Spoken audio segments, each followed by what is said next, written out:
If you or someone you care about is getting ready for a bone marrow biopsy, well, this explainer is for you. We're going to demystify the entire process, from what actually happens during the procedure to, and this is the important part, how to take care of yourself afterward. So let's dive right in. So, here's our game plan. We'll kick things off with the basics, what bone marrow even is. Then we'll get into the nitty-gritty of the two-part procedure and what you can expect. After that, we're going to really focus on recovery, taking care of the site, handling any discomfort, and knowing exactly when it's time to call your doctor or nurse.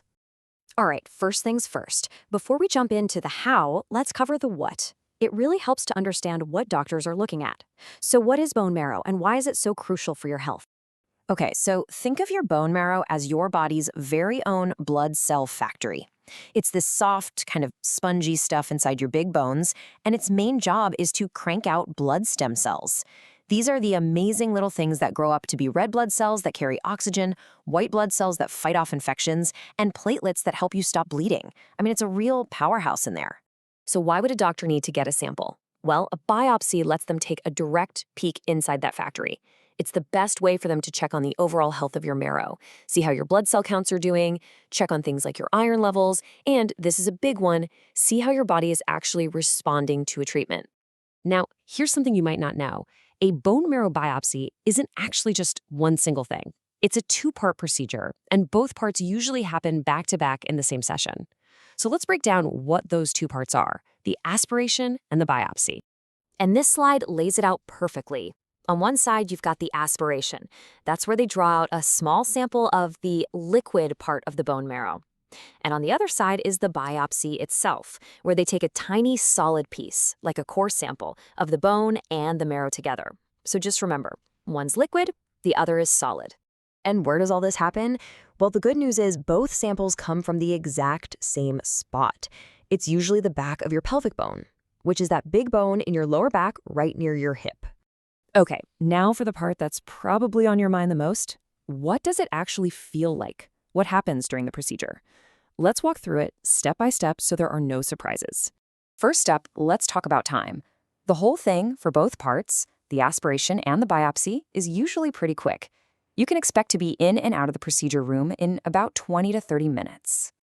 The process really breaks down into 3 simple steps. First, they'll get you comfortable, usually lying on your stomach or side, and then they'll completely numb the area with a local anesthetic.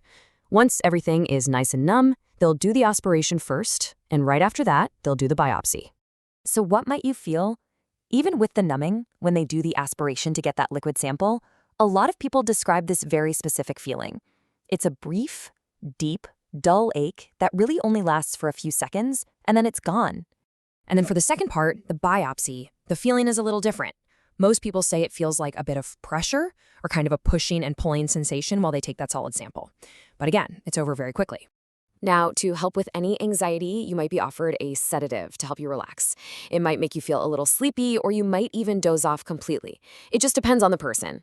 But here is the most important part, and it's non-negotiable.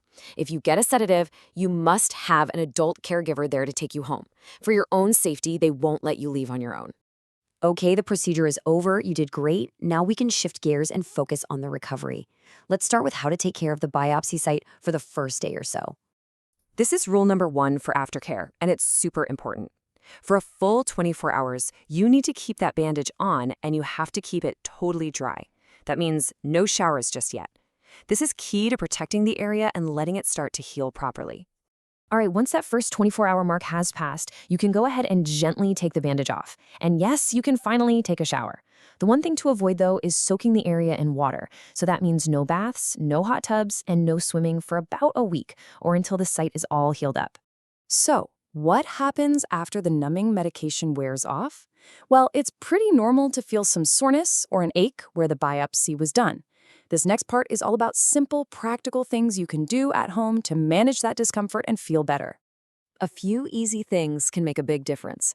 Try putting an ice pack on the area for about 20 minutes at a time. You can do that a couple of times a day. And here's a tip that might seem a little surprising. Getting up and doing some gentle walking can actually help ease the soreness and keep you from feeling too stiff. And finally, let's talk about knowing when to pick up the phone. It's really empowering to know what's normal healing versus what might be a sign that you should check in with your healthcare team. So keep an eye out for these things. Definitely give your doctor or nurse a call if you get a fever, if you see that the redness or swelling around the site is getting worse instead of better, or if that soreness is still really bothering you after a week has gone by. Trust your gut. It's always better to make the call and be safe. So there you have it, a complete walkthrough of what to expect before, during, and after a bone marrow biopsy. Being informed and prepared is half the battle. Which brings us to a final thought for you. Now that you know a bit more, what questions are you going to ask your care team to make sure you feel as ready as possible?